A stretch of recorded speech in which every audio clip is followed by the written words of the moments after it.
Bienvenidos a nuestro programa del Sendero de los Brujos. Si deseas una consulta o saber más sobre estos maravillosos mundos, puedes encontrar información en la descripción de este programa o en el primer comentario. Vamos a empezar con este segundo programa, pero primero quiero agradecer a todos por su interés mostrada en estos programas. Este es el segundo programa. Yo espero que ahí donde nos escuchen ustedes se encuentren bien. Sé que estos temas han sido complicados, pero ya iremos agarrando ritmo en estos programas a lo largo de todo este tiempo. Son temas complicados, pero que pueden ser de gran ayuda. De hecho, van a ser de gran ayuda a aquellas personas que busquen un camino espiritual, que busquen un desarrollo, y sobre todo a aquellas personas que ejerzan esa parte de guías, esa parte de padrinos, para que puedan guiar bien a todas sus casas y puedan también llevar mensajes para desarrollar a la gente. No solamente se trata de resolver sus problemas, también se trata de que esas personas que nos visitan a nuestras casas, también como padrino, pues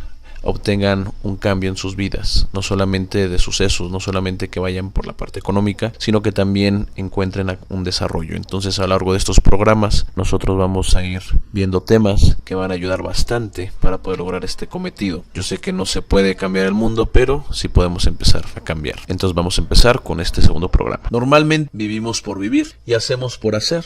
Cuando no estamos en un estado dormido, estamos en un estado de medio despierto. Y así vamos como humanidad. Por eso tantos conflictos, problemas, porque las decisiones las toman gentes dormidas o adormiladas que viven en una sociedad que no se da cuenta porque vive de igual forma. Es muy fácil echar la culpa al gobierno, a los demás, a ese ente abstracto llamado gobierno. Todos le echamos la culpa al gobierno, así como en el libro En el Castillo de Kafka. Pero ¿qué hay de lo que somos, de nuestra vida? Muchas doctrinas afirman que la realidad que vivimos no es la realidad, que vivimos en una ilusión. ¿Acaso tendrán razón?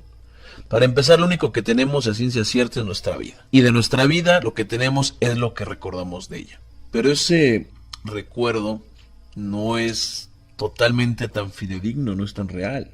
Hay muchas pruebas en donde ponen a una persona y le enseñan una foto supuesta de cuando tenía 3 años y la persona estaba en un parque y la persona no recuerda. Cuando le dicen, es que tienes que acordarte de dónde estabas, es un fotomontaje, claro, donde está ahí de niño y atrás se ve un globo, se ven pues todo un parque. Entonces la persona empieza a recordar, a hacerse recuerdos que nunca existieron. Empieza a decir, sí, me acuerdo, y fuimos a tal lado, y fue el primo, fue la prima, me acuerdo que me compraron esto, y me acuerdo que fui muy feliz. O sea, la memoria es muy mentirosa, la memoria incluso nos puede engañar. Ya que también eso tenemos que tomarlo en cuenta. Para empezar, como digo, lo único que tenemos a ciencia cierta es nuestra vida, lo repito. Y de nuestra vida lo que recordamos de ella. Pero como les venía explicando, ese recuerdo no es totalmente fidedigno ni real. Porque para empezar, la memoria es selectiva y actúa de manera conveniente. Y un momento es vivido con una emoción que a veces solo dura un instante. Por lo tanto, nuestros recuerdos no son 100% fiables. Además de que algunos son muy presentes y los recordamos con detalles. Otros, por otra parte, son vagos y hasta dudamos de su veracidad. Traten de recordar el día de ayer, desde que se despertó. ¿Cuáles fueron sus pensamientos? ¿Cuáles fueron sus ideas? ¿Qué hicieron? Después, ¿cómo fue el baño que tomaron? El color del jabón. ¿Qué pensaron? ¿El agua fría, el agua caliente? Y vayan recordando simplemente el día de ayer, desde temprano hasta ya la noche. Traten y verán que lo que recuerden solo serán hechos vagos. Sí, claro, van a recordar que se bañaron, que fueron al trabajo, que había tráfico, que fueron a dar clase, que trabajaron, que estudiaron. Pero ¿recuerdan qué sintieron en cada instante? Si les pregunto qué hicieron hace una semana, la cosa se complica muchísimo más. Hay que tomar muy en cuenta esta parte. O sea, nosotros no somos totalmente conscientes de lo que nosotros vivimos.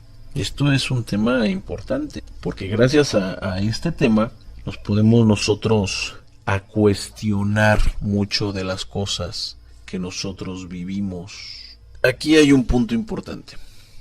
Si yo les pregunto que me cuenten la historia de su vida, y esto es un ejercicio que yo en cursos, en clases, o yo lo he hecho, muchas veces les digo que me cuenten su vida. ¿Qué pasa? Sí, claro, mi papá fue tal, mi mamá fue tal, nací en tal lugar, experimentamos problemas económicos o fuimos muy felices, nunca tuvimos problemas, fui a tal escuela, mis amigos, mi primaria, mi secundaria, mi universidad, mi coche, mi casa. Si yo les pregunto, así me narrarían su vida. Esto es verdad, así lo harían, pero eso está mal, porque ninguno o casi ninguno me diría o me hablaría de cosas realmente trascendentales.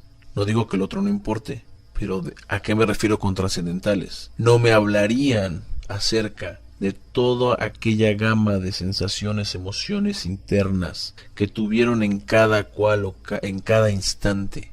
Esto es importante. Incluso nuestro recuerdo de nuestra vida es un recuerdo exterior a nuestra vida. En algún momento, si hubo una decepción, algún problema, podrían hablarme de eso, pero eso sería como que lo mínimo. Hagan la prueba, pregúntenle a cualquier persona que conozcan que les diga, cuéntame tu vida. Y se darán cuenta que lo que digo es totalmente verdad.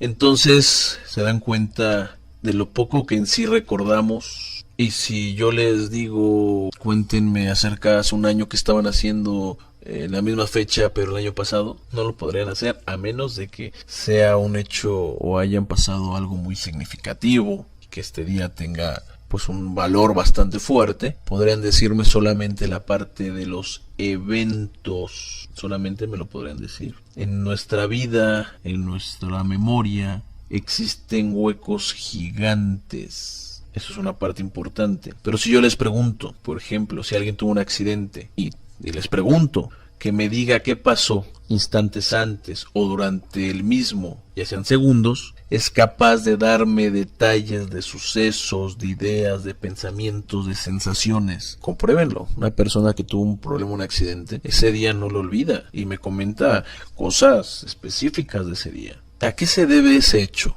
De que la memoria funcione a veces de una forma y a veces funcione de otra manera. Esto se debe a que el hombre solo recuerda los momentos en los cuales fue consciente, es decir, los momentos en los cuales el hombre está despierto. Todo lo demás solamente es un vago recuerdo, porque lo vivió en un estado de inconsciencia, lo vivió dormido, lo vivió adormilado. Si alguien ha estado borracho y le preguntan qué hizo ayer, y vuelvo a tomar este ejemplo y vuelvo a repetir que no hay borracho que no trague fuego, pues va a recordar, pero el recuerdo va a ser muy vago. Así es nuestra vida, vivimos en un estado pues como de ebriedad, por así decirlo. Sin embargo, hay un estado más elevado, un estado más elevado de simplemente el estar despiertos. Y este estado lo alcanzan muy pocos. Y en este estado podemos decir que de forma quizás no controlada, alcanzamos, y repito otra vez, estados más elevados de nuestro ser, de nuestro espíritu. Incluso un accidente, como venía diciendo, una gran emoción, una terrible tristeza. Mas sin embargo, todos estos momentos son momentos ocasionados por aparentes circunstancias externas. A lo largo de los programas vamos a ver que nada es por casualidad y no existe nada por casualidad. Quien está en cultos religiosos como un palo mayombe, como la santería, como un culto vudú, pues saben que no existen las casualidades, al menos entre los adeptos a esos cultos y religiones. No hay casualidades, ¿ok? Sin embargo, todos estos sucesos que yo venía mencionando, pues incluso hasta son ocasionales porque son externos. Y puede ser incluso la graduación, el primer ascenso, el primer beso. Ahora, ¿qué pasaría si pudiéramos controlar el cómo, cuándo y el dónde de todos los estados de nuestra vida? Sobre todo la duración, tanto de los buenos como de los malos. Imaginen una felicidad más permanente. Si existe una tristeza que llevan personas durante toda su vida por un fallecimiento, por una pérdida, ¿por qué no lo contrario? Si como dice el Kybalión que todo es lo mismo, solamente que están en los opuestos. O sea, el calor, el frío, el miedo, el valor son lo mismo, solamente que en estados opuestos. Para empezar, hay que pensar primero que sí se puede. Y después saber que todo en el universo requiere un esfuerzo. Podemos tener lo que queramos siempre y cuando paguemos el precio. Un sacrificio de forma consciente. Eso lo aprendí de forma totalmente vivencial en Palo Mayombe. Pero esto solo se puede siempre y cuando exista lo que quizás sea la mayor diferencia entre estar dormidos y estar despiertos. Y eso se llama voluntad. y la voluntad es la mayor fuerza que existe en el universo. Para despertar primero y ante todo, tenemos que ser conscientes de algo y aceptarlo. ¿Y de qué tenemos que ser conscientes? ¿Qué tenemos que aceptar? Hay que aceptar primero que estamos dormidos y después tenemos que aceptar que queremos despertar. En el chamanismo el querer es poder. Y basta con querer de verdad para empezar de verdad. Pero si yo creo que ya estoy despierto, si yo ya creo que ya tengo algo, porque me muevo y pienso, porque saqué 10 en el examen, porque me dieron un diploma, porque soy gerente, porque soy director, porque tengo dinero, porque soy intelectual, entonces nunca vamos a poder cambiar. ¿De qué manera o cómo podemos convencer a alguien de obtener algo que ya cree tener? Es como si una persona tuviera un excelente trabajo y nosotros lo estuviéramos convenciendo de que se buscara un buen trabajo. O una persona que es felizmente casada le convenciéramos de que se case. No lo podríamos lograr. Desecharíamos esa idea. Pues así mucha gente cree estar despierta y por lo tanto les costará mucho más este proceso. Incluso llegan a la soberbia, llegan al ego. ¿Cómo yo voy a estar dormido si yo soy el gran Babalao, Tata, el gran sacerdote, el gran budista, el gran esotérico, el gran mago? Inténtenlo con este tipo de personas. Plantéenle esto y verán lo que les dice. Porque yo he conocido muchos religiosos, muchos esotéricos, y los menos, en mi experiencia, tienen un real y un correcto desarrollo espiritual. Ustedes pueden ver incluso en las páginas de Facebook exhibiéndose, en los foros de santería, en los foros de Palo Mayombe, peleando por quién tiene la razón, peleando por quién tiene el conocimiento, exhibiéndose unos a los otros, cuando se comprueba y se ha comprobado que al estar divididos uno es más débil, y ellos no saben que esencialmente creen en lo mismo y que dentro de las creencias que tienen está el respetarse entre los unos a los otros. Y con esto no quiero contemplar a la gente que hace lo que le llaman sancochadas o porquerías, eso no debe de ser, pero esa gente existe gracias a que no hay un desarrollo correcto de la conciencia, porque si esa gente sabe que al mover tal o cual energía, ya sea incluso que no tengan el poder, pero que tengan un control mental sobre alguien y que lo induzcan a tal o cual de hecho y todo lo que pueden afectar con eso, sean conscientes reales de lo que están haciendo al hacer malas prácticas de todas estas cosas que yo menciono, entonces por supuesto que no lo harían. Esto es algo muy normal. Cuando nosotros somos conscientes de que algo nos está dañando, inmediatamente nosotros lo dejamos de hacer. Si nosotros metemos la mano en una llama, en el fuego, el momento en el cual llega aquella información a nuestro cerebro en cuestiones de segundos, pues inmediatamente somos conscientes y ¿qué vamos a hacer? Pues vamos a retirar la mano de aquel elemento que nos está dañando. Eso es una simple lógica. Esto es algo, incluso un impulso primitivo. Vamos a tomar conceptos también un poco más elevados, ya que hay que poner mucha atención. Si tú has continuado escuchando esto y te parece interesante, vamos a poner un concepto, y esto es un concepto de Cuarto Camino, que dice que el hombre no solamente tiene una mente, la cual para muchos la mente, cuando hablan de mente, es aquella cosa, por así decirlo, que analiza, en donde radica el intelecto, donde radica la memoria. Sin embargo, para poder entender todo esto, hay que entender que no solamente hay una mente, que no solamente tenemos un cuerpo. Incluso en la masonería se maneja el hombre trino, la santería, en Ifá también se maneja que tenemos Osara, que tenemos Ori, que tenemos, que sería el cuerpo, que tenemos la sombra, que tenemos el espíritu. Entonces estamos hablando de diferentes dimensiones de nosotros mismos. A esto se le llaman centros. Y está, por ejemplo, el sistema nervioso, que es dirigido por una mente consciente particular. Hay sistemas en nuestro propio cuerpo, incluso las células. Las células, sin decirles nada, se van y se regeneran. Sin decirles nada, van y se organizan. Sin decirles nada, van y se comunican. Eso lo hacemos con nuestra cabeza, con nuestro cerebro. No, hay que entender que hasta a nivel físico, a nivel celular, tenemos mentes conscientes. No somos solamente una mente. Si nos pensamos como solamente una mente,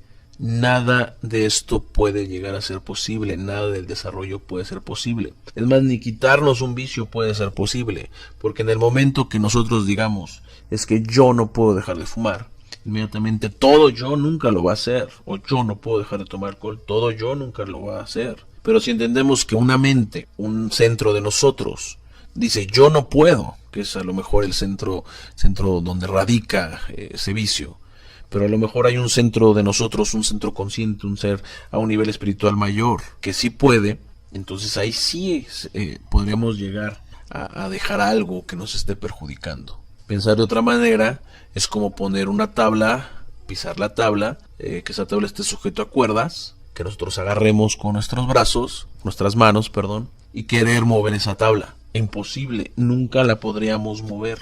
Todo lo que aprendemos y lo que sabemos está almacenado en nuestra memoria. Ese recuerdo luego lo procesamos y se queda grabado con una cualidad específica. Y de ahí también pues podemos ver los traumas. Es decir, el recuerdo existe en nosotros en relación a la emoción que éste nos ocasionó o a la impresión. La muerte de alguien se almacenará de distinta forma, o sea, de alguien externo, de algún conocido, que si en cambio ese alguien es, por ejemplo, algún padre. La situación de alguna manera es la misma, pero la experiencia y la impresión que nos causa va a ser totalmente diferente. Vamos a imaginar que extraemos en un disco duro todas nuestras memorias y las reproducimos. Y ahí está todo lo que vagamente sabemos de nosotros y del mundo. Podemos verlas muchas veces y tratar de entenderlas. Sin embargo, nunca podremos en base a esto llegar a nuevas formas de conciencia o de pensamientos, porque no podemos poner vino nuevo en vasijas viejas. Tenemos que formarnos y empezar a pensar en un cambio real, cambios, hacer algo nuevo. Piensen en una cosa que no existe en su mente, por ejemplo. Si dicen que pudieron, es mentira.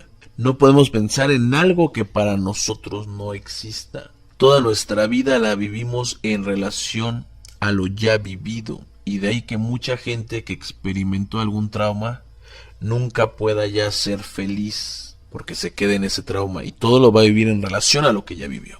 Ahora pensemos en el hecho en el cual la memoria depende de la conciencia. Por ejemplo, un momento muy fuerte de nuestra vida se quedará mayormente inmerso en nuestra memoria, porque estamos más despiertos, más conscientes. Esa es la relación, debido a que el estar conscientes nos conecta con una serie de caminos entrelazados, los cuales refuerzan ese recuerdo. Un método de estudiar es, por ejemplo, relacionar aquel nuevo conocimiento con muchas cosas. Entonces, cuando nos llega esa pregunta en un examen, nosotros tenemos muchas formas de recordarla si lo hemos entrelazado. Eso es un método de estudio, un método bastante bueno. Si alguien tuvo ya un hijo, obvio, va a dar mucha veracidad a esto que estoy diciendo. O sea, un momento donde hay más felicidad, donde hay más conciencia, es un momento que va a recordar mucho más. Por ejemplo, si soñamos algo muy importante o que nos impresionó mucho, claro que lo vamos a recordar, le vamos a dar mucha importancia, vamos a estar buscando los significados al otro día. Es decir, que podríamos recordar, y de forma contraria, si nosotros tenemos un sueño sin importancia, pues al despertar se nos va a olvidar o no le vamos a dar la importancia total, como digo, y va a pasar desapercibido. Así es la vida, cuando la vivimos dormidos. Es una vida sin chiste, inofensiva, sin valor, sin un valor real, sin un valor de ser vivida. El único valor que tiene pues está en la propia vida, pero nada más. Si bien no tenemos un control de nuestra conciencia cuando empezamos en estos temas, porque en realidad no sabemos bien ni siquiera qué es la conciencia, sí de alguna manera tenemos un cierto control de nuestros pensamientos que pueden hacer que logremos ser conscientes, que puede hacer que que logremos ser conscientes. Es decir, que con la correcta guía o la alineación de nuestros pensamientos podemos lograr un despertar espiritual. Todas las doctrinas hablan del conocerse a sí mismo, como digo, de observarse a sí mismo, de callar la mente. Sin embargo, no se logra eso, porque cuando nos observamos, no estamos conscientes de que estamos observándonos. Y si ahorita yo les digo a ustedes, piensen en sus manos. En ese momento aparecen sus manos, pero ahí estaban. Ahora ya son conscientes porque se los estoy diciendo. Y esto es complicado porque derivado de los problemas del día a día, de todos los pensamientos negativos, de todas aquellas deudas, de todo lo que tenemos, es imposible tomar la importancia y buscar un desarrollo espiritual, y más aún cuando no tenemos en sí, en la claridad del para qué lo buscamos. Toda persona que utiliza la meditación como medio de alcanzar mayor conciencia notará que al principio es sumamente difícil, ya que se enfrasca en una gran lucha contra su imaginación. Los monjes zen dicen que incluso ser experto en meditación es una falacia, ya que el meditar es vaciarnos de expectativas, y al llegar a sentirnos expertos en meditación ya tenemos un autoconcepto, esperamos un resultado predeterminado, y esto anula el sentido incluso de la meditación. Por eso muchas veces la meditación mal enfocada, el estar pensando en la flor azul, en la luz muy brillante, es una expectativa, eso no nos sirve en realidad para poder llegar al ser. Eso rompe con la esencia de la meditación. Sin embargo, la lucha por todo lo que es importante en la vida, que es el desarrollo espiritual, el crecimiento espiritual, requiere de un gran esfuerzo y trabajo, y en doctrinas como Carlos Castañeda, esto se llama callar la mente, y muchos piensan que callar la mente es dejarla en blanco, y eso es imposible. La mente, la función de la mente es pensar, es como querer detener nuestro corazón. Callamos la mente, si paramos la mente o paramos nuestro corazón, pues vamos a morirnos. Eso es imposible. Por eso no tenemos nosotros control sobre ese tipo de cosas, porque si tuviéramos ese control ya muchos estuviéramos muertos. Eso son de forma automática. Entonces, como repito, en la doctrina de Carlos Castañeda esto es callar la mente, y muchos, como digo, entonces piensan que callar la mente es dejarla en blanco, y expliqué que eso no es verdad. El vacío de nuestra mente se logra cuando paramos el diálogo interno, es decir, cuando ya no elaboramos juicios del mundo y dejamos que éste fluya, que es muy diferente a no pensar en nada. De hecho, la nada es un concepto, en realidad es solamente un concepto, porque la nada pues no existe. Entonces el mundo y nosotros y los demás de pronto aparecemos verdaderamente. Mucha gente juzga sin saber. ¿Cómo saber si es buena o mala tal o cual religión si ni siquiera la conoce? En palabras de mi padrino en Palo Mayombe, si la gente de verdad se diera la oportunidad de conocer esta religión, se daría cuenta de lo hermosa y maravillosa que es y de lo buena que puede ser en su vida. Pero la gente que no lo conoce, que incluso hasta le teme, ¿qué va a pensar? Bueno, eso es un error. ¿Cómo voy a opinar de algo que ni siquiera conozco? Eso está mal. En conclusión, si bien no podemos controlar nuestra conciencia, sí podemos por momentos controlar nuestros pensamientos de ser conscientes. Y ahí donde nosotros podemos encontrar aquella falla de nuestro ego o de nuestra mecanicidad. Nuestra memoria de nuestra vida es vaga y parece algo deprimente el hecho de tener tantos recuerdos para después solo olvidarlos. Solo se logra recordar aquello en lo cual fuimos autoconscientes, donde estuvimos despiertos. Si hablamos de la memoria, hay que saber que existen diferentes tipos de memoria, a corto, medio y largo plazo, la pasiva, la activa. Sin embargo, al igual que la conciencia, por lo tanto que la espiritualidad, la memoria de nosotros mismos al trabajarla, se logra acrecentar, y al llegar al no definir el mundo con nuestro diálogo interno, entonces logramos parar el mundo, y así de esta forma logramos dar un gran paso en cuanto a nuestros canales energéticos, es decir, estos quedan más limpios, por lo tanto logramos hacer conexión con energías a mayor nivel. Hay también que tener en cuenta que la vida es cíclica, estamos condenados a cometer los mismos errores. Sin embargo, al ser nuestra vida cíclica, también podemos aprovechar esto para elegir muchas otras nuevas veces el tipo de vida o circunstancia que queremos, que la vida nos da muchas oportunidades de cambiar lo ya vivido. Sin embargo, hay que tener en cuenta que no somos eternos, y esto es muy importante. Cuando una persona empieza a dejar de pensar en que son eternos, que van a vivir para siempre, todo lo empiezan a ver de alguna manera diferente, un detalle, incluso hasta una piedra, una estrella. Y esto es una de las cosas que más ha afectado a la humanidad, el que la gente se cree eterna. Mañana voy a cambiar, mañana voy a hacer esto, mañana voy a proponer aquello. Y hay que recordar que la vida no la tenemos comprada. Si tenemos que empezar un cambio, tiene que ser aquí y ahora. No podemos postergar más, porque es nuestra vida. ¿Y quién nos dice que mañana vamos a despertar? Yo espero que les haya agradado. Cualquier duda, cualquier comentario acerca de esto, Pues bueno, ahí están en la página, ahí está el YouTube. Yo los invito a que nos sigan en el Facebook, Sendero de los Brujos, que me busquen como Nahual Celusha, en muchas páginas que nosotros tenemos. Bueno, ahí está todo. Yo me despido y les agradezco su atenta escucha. Y yo les digo que ustedes pueden convertirse en aquel cambio que desean ver. Buenas noches, hasta la próxima.